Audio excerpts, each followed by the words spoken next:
আসসালামু আলাইকুম। আমার নাম মোহাম্মদ তানজিদ রহমান তৌফিক, electronics technology, Jhenaidah polytechnic institute. আমি অষ্টম সেমিস্টারে ইন্টার্নশিপ করতেছি ইনসেপশন অটোমেশন লোকেশন লাইনি বটতলা কুষ্টিয়া। আজকের প্রজেক্টের নাম হচ্ছে star delta motor controlling system.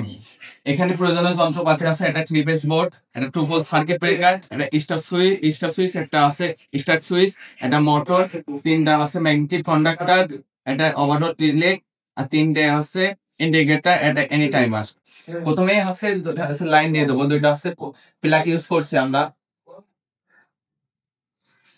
প্রথমত আমরা পোলারিটি চেক করে নেবো, সার্কিট ব্রেকার তুলে দেবো দুই সাইড থেকে। 3 ফেজ বোর্ডের থেকে এখান থেকে লাইন যখন সংযোগ করে এখান থেকে মোটরের দিকে যাচ্ছে এক সাইড থেকে সার্কিট ব্রেকার থেকে এখানে দুটো স্টপ সুইচ স্টার্ট সুইচ তিনটে ম্যাগনেটিক কন্ডাক্টর দিয়ে এনি টাইমার দিয়ে হচ্ছে লোড সংযোগ দিয়ে গেল। এখন হচ্ছে আমরা স্টার্ট সুইচ অন করলে মোটরটার ভোল্টেজে স্টার্ট দেয়। এখানে 5 সেকেন্ডের স্ট্যান্ড দেওয়া আছে, আর 5 সেকেন্ড পর এটা হচ্ছে ডেল্টাতে আছে সংযোগ ইয়ে করে ডেল্টাতে মোটর ঘুরতেছে। এটা হচ্ছে ওভারলোড রিলে। এখানে যখন আছে ট্রিপ করবো, যদি কোনো সমস্যা হয় অন ট্রিপ করলে